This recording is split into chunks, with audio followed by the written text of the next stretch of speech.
So today is a very significant day for me. Today marks 10 years since I received the surprise text from my then husband that ended my world as I knew it. So what I'm going to do today is sort of take you on a timeline of healing after divorce. Now, obviously, what I'm going to share is my own personal experience. And, as it is so often, results will vary depending upon your own circumstances. But what I find is that even though the details are different, the broad strokes of the path in healing from divorce, especially an unwanted one, tends to be very similar for many of us. So on that first day, that, D-Day as some call it, Discovery Day,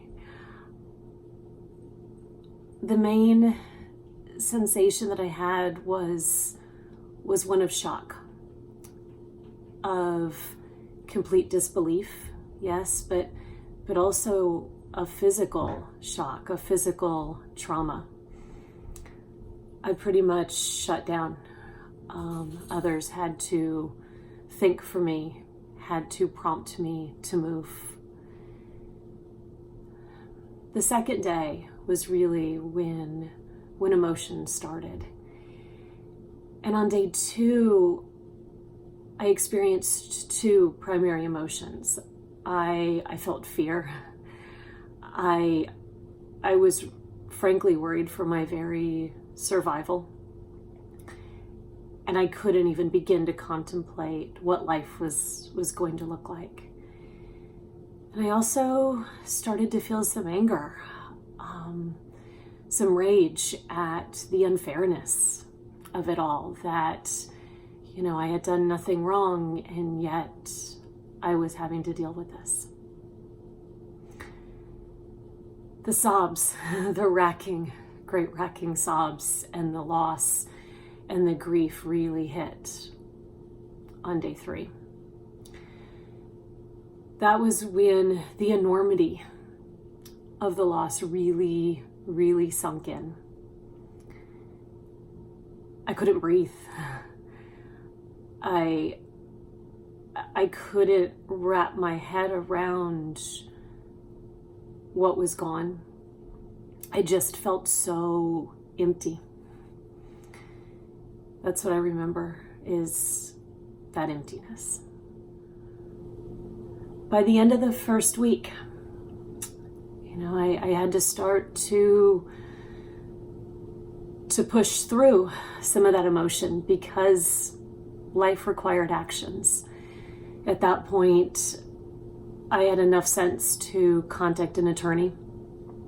I opened up a new checking account so that my imminent direct deposit wouldn't be accessible to him. At that point, I knew that staying in the marital home was impossible, both emotionally and financially, as I learned about how much money he had taken. And my dear, dear friend by that point had offered me a room in her home. So by the end of the first week, I packed up the few things that I was taking from my old life, put them in my small car, and took them to my temporary sanctuary, my home for the next year. By week 2, I had to admit I needed help, which was hard for me. I'm used to being strong and independent. And by week 2, I had to admit I could not do it alone. I hadn't eaten, and at that point had lost almost 20 pounds. I still hadn't slept. Every night I would just rock on the edge of my bed, tears just pouring down my face, trying to stay quiet so that I didn't disrupt the family down the hall. So by week 2, I sought out help. I had that horrible appointment that everybody who's been cheated on has to go through, where you have to be screened for diseases that you should never have to be screened for when you're in a supposedly monogamous relationship. And I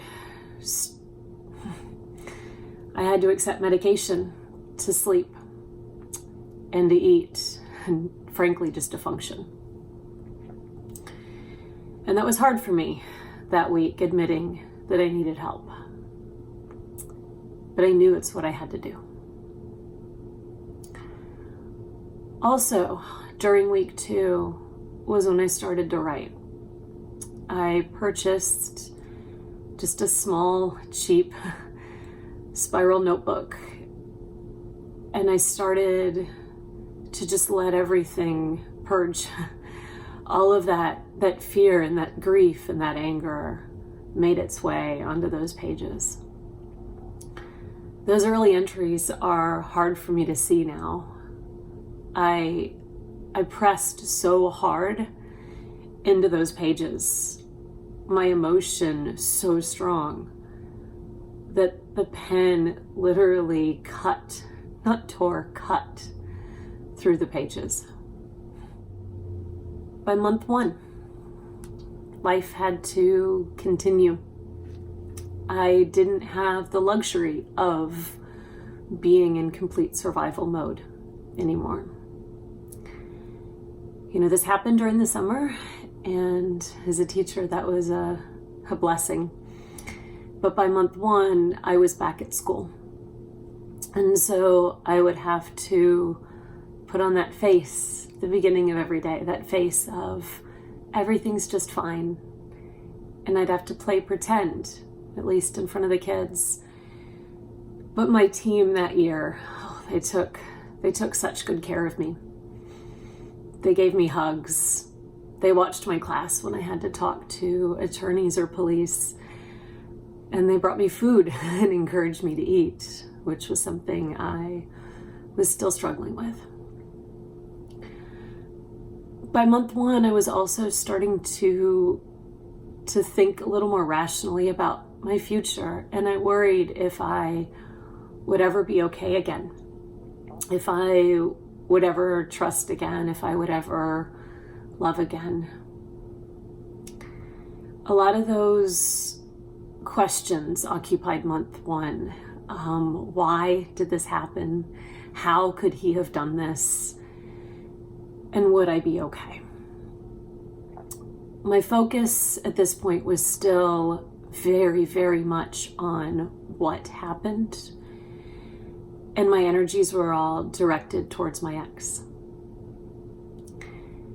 And month 1 also provided lots of distractions. I had discovered that he had committed felony bigamy, and so I was able to spend a lot of time playing detective, you know. And I told myself that this was needed, that it was necessary. And maybe it was, I think, more for my own sense of purpose and distraction than for any real legal reasons. Month 1 wasn't all bad. I had some beautiful moments, mainly when those that cared about me rallied around me. And, you know, here it was this time in my life where I had been discarded. Yet in some ways I felt more loved than I ever had, because I had so many people that were looking out for me. And I really was able to experience profound joy and gratitude in some of those gestures that they made, both small and large. By month 2, life had again found a bit of a rhythm. A dysfunctional one, yes, but a rhythm nonetheless. nights were the worst. And so every day I would go straight from work to the gym. And my normal efficient workouts were replaced with these long 3 and 4 hour sessions, not for the benefit of the body, but for the benefit of the mind. It was my distraction. And then I would go home and I would immediately take those pills that were prescribed to put me to sleep. And within 20 minutes, it would be lights out. And that's how I made it through the days. I kept busy so that I didn't have to think. Month 2, I got better at pretending during the days. My brain started to work a little bit better. I could think a little more. But I still went through many of the days kind of zombie-like. Almost on autopilot, more than intentional living. It was like the body knew what to do. Triggers were still a major issue for me during month 2. Whenever I saw something that reminded me of my ex or received a notice from the attorney, I would respond in a very visceral way. And it took me so long to recover. I remember one moment during month 2, I saw my ex's brand of water on a display in the grocery store, and for some reason it caught me off guard. And I had to abandon my cart and run to my car because I couldn't stop from breaking down. And I didn't feel okay again. Okay, being a relative word. I didn't feel okay again for almost 24 hours just from a damn water bottle. That was month 2. During month 3, I was still fighting habit. When I would come across something that my ex would have liked, I still had the instinct to try to text him, wanting to share my normal life and experiences with him. I struggled to talk about him and my former life in past tense. I would say, I have, instead of I had. The loss just didn't seem real. I was also actively still avoiding really feeling or thinking all that much. I threw myself into the legal process, both with his criminal case and with the divorce case. Again, doing the legal work was preferable to really feeling at that point. Month 4, I gave myself both a gift and a challenge.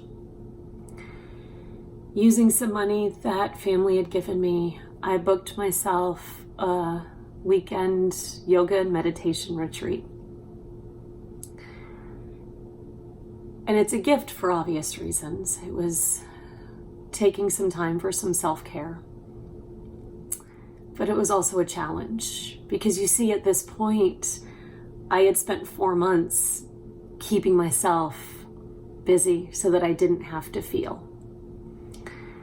And that weekend I knew was a time where I wouldn't have distractions. I turned off my phone. I didn't bring any books with me. And I knew that this was going to be the time when I'd have to face all those emotions. And I was so scared. I was afraid that I would sit there in that quiet room completely alone and be destroyed by the strength, by the power of the emotions that I kept pushing away. But I guess I didn't give myself credit because the brain protects itself. You know, I did feel some things for the first time that weekend. And I remembered some things from the past. It was really the first time I started to gain some clarity into how my ex had emotionally abused me. And I had the first kind of awareness of the gaslighting that I had endured and how that impacted my own sense of truth. But at the same time, the brain didn't let me feel everything. It knew apparently how much I could handle. And it gave me that and nothing more. The rest would slowly trickle in over the next several months and even years. Now at month 4, I still identified as the divorcing one, the abandoned one. And I had this driving need to talk about the divorce and what he did with everybody. At this point, I'm embarrassed by how much I talked about it and how little restraint I had in who I shared these personal details with. But at that moment, I didn't have control over it. So if you are one of those people that inadvertently crossed my path during month 4, I'm sorry. I didn't mean to overshare. Month 5, I still carried his mugshot in my purse, mainly as a truth anchor. It was that piece that reminded me that, hey, this is real. This is what happened. This is who he is. The anger really started to build during month 5 as the reality of the financial road I had ahead of me started to sink in as the attorney's bills started piling up. I was becoming impatient with the legal proceedings at this point, but I still put all my faith in them. I really thought that once he had to face me in court,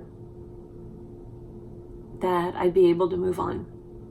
I gave that almost magical powers as though that was the closure that I needed. Also in month 5, I was still obsessively online stalking both my then still husband and his other wife. During that month was when they took a trip to Uganda. And I got to see pictures of them showering with monkeys. And I remember that strange disconnect, that how can he move on and act like nothing has happened and like this is totally normal and okay when my life was still in tatters. I still actively avoided triggers. I wouldn't drive by my old neighborhood or anything that was that scary, but I did start to intentionally do what I call memory layering. I began to take people with me and go visit the restaurant that my ex and I would go to all the time and start to slowly reclaim some of those places that were once important. Month 6. Well, month 6 brought with it my 10-year wedding anniversary. I celebrated that day with a psychiatrist appointment in the morning and a Xanax to sleep through the afternoon. It was a hard anniversary, as you can imagine.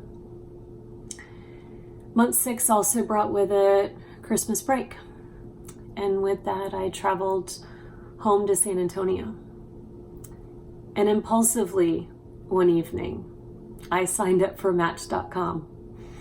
not with the intention of finding anybody, but really because I wanted the distraction. And I also knew that I needed to learn how to date, because the last time I had dated, I was dating boys since I was just a kid myself. And now I needed to learn how to date men. 8 months out, the divorce was finalized. That divorce that I thought would mark a turning point for me.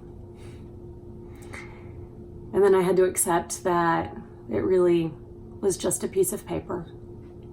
It didn't really mark the end of much else. But it also prompted me to make some changes. The day after the divorce was the last time that I've ever looked up my ex on the internet. From that day on, I don't know where he is or what he's doing. Also, immediately following the divorce, I started to go off all of the medications that I had been put on. Under doctor supervision, I weaned myself over the next few months. At month 8, I also removed his mugshot from my purse. And along with it, I gathered all of the paperwork associated with the divorce, all of the evidence that I found with the online stalking. I put it in a big, huge plastic tub, and I closed the lid. 1 year came, and just like with the divorce, I had high hopes for that anniversary. I really thought that once I made it to that magical moment on the calendar that I would feel better.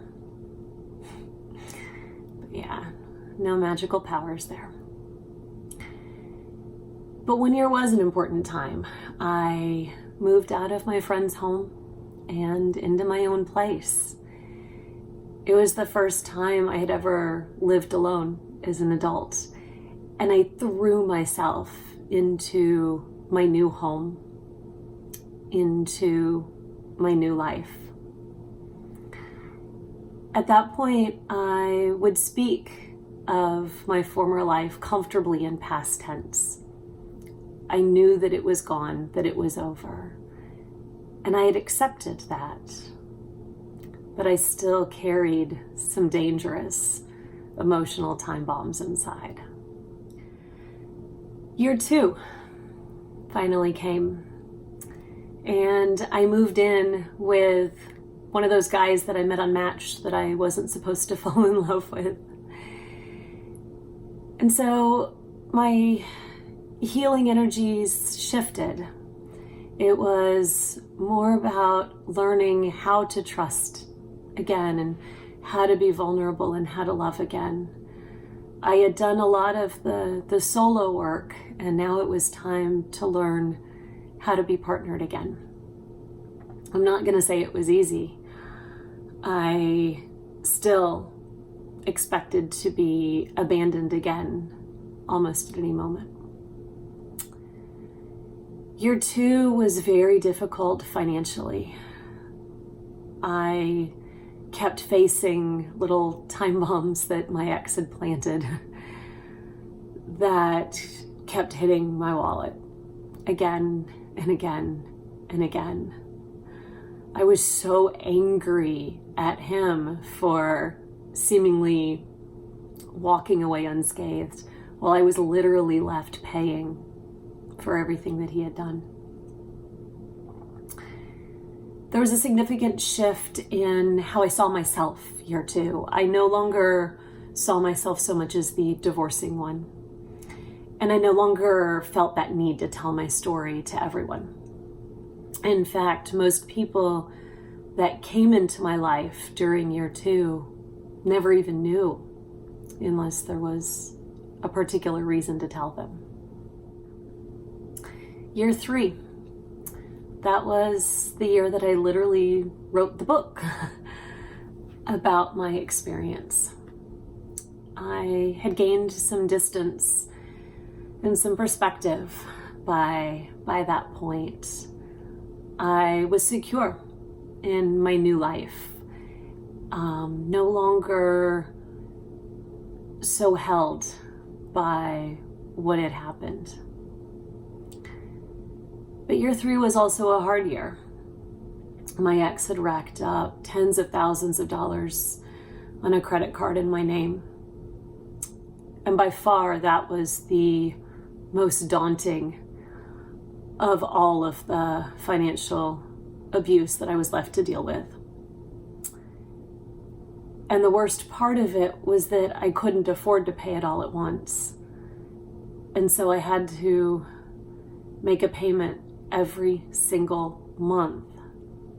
A payment to an account that paid for his honeymoon, paid for his other wife's ring.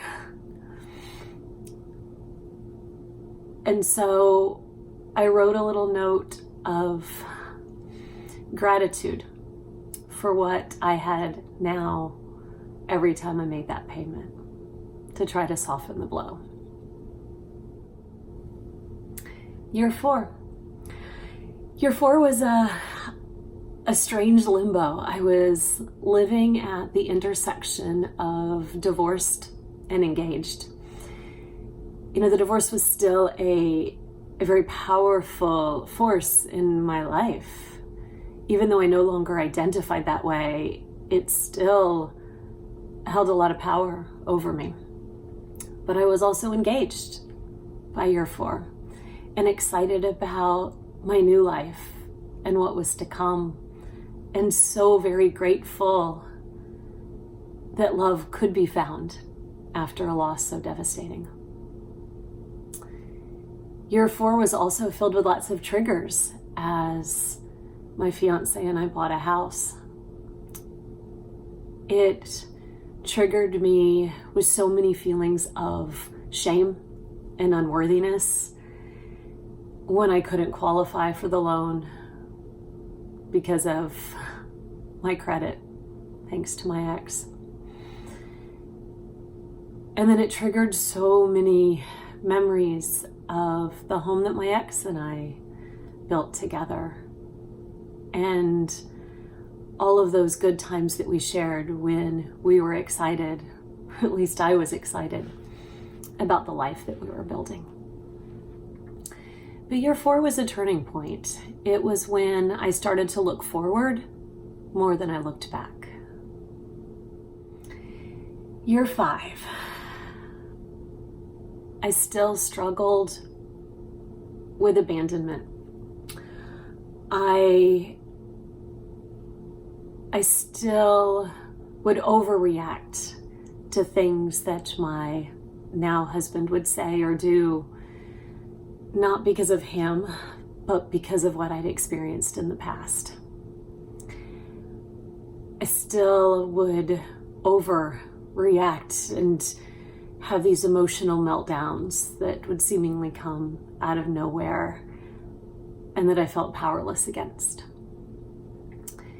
Year 5 was also a year of freedom, when at the end I finally, with a generous gift from my dad, paid off the last of the debt from my ex. And that was a huge, huge moment, because I literally was no longer paying for the past. And at that point, I decided to see all of that money that I had spent as a down payment on a better life. And it was my job to make sure that it wasn't wasted. Year 6 was a big year for me in terms of emotional growth. Triggers were no longer an issue. I could have a disagreement or an emotionally charged conversation with my now husband, and I could distinguish between my reactions from the present and my reactions from the past. And I no longer had such an emotional response. And I was able to to kind of step back and deal with this stuff on my own that came from the past. It was also a big year because I was finally able to buy a new car. And I know that doesn't sound like much of anything, but for me, it was everything. I had an old and untrustworthy car at the time of the divorce, and there was no way that I could afford to buy a new one. And so that new vehicle was the sign of a bank trusting me with money. It was a sign that my finances were finally at a point that I could take care of myself again and not be dependent upon anybody else. And that new car was a tangible sign of moving forward. By year 7, financial recovery was really gaining strength. I started to lose a lot of the anger that I had towards my ex, probably because I was no longer paying for him anymore. I felt good about where I was and grateful that life had transpired in such a way to take me there. It was also an important time with my now husband because we had at that point been together long enough that we had truly started to not just build a life together, but build memories. And after having 16 years of memories with my ex ripped away so cruelly, building new ones was very special. And now I'm at year 10. And I gotta say, feels pretty damn good. 10 years ago, I didn't think I'd ever make it to this place. And now 10 years on, it's hard for me to even remember what it was like 10 years ago. You know, sometimes I still wonder about my ex. I wonder if he's alive, if he's in jail, if he's happy. And at this point, I actually hope he is happy. Partly for him, but also for those around him. I hope that he's been able to address those things within himself that caused him to act in such a way. And I hope that he's not hurting anybody else. You know, at this point, his life is no longer part of mine. And now, 10 years on, I can honestly say I am so grateful that this happened to me. Because I wouldn't be where I am today without that moment 10 years ago.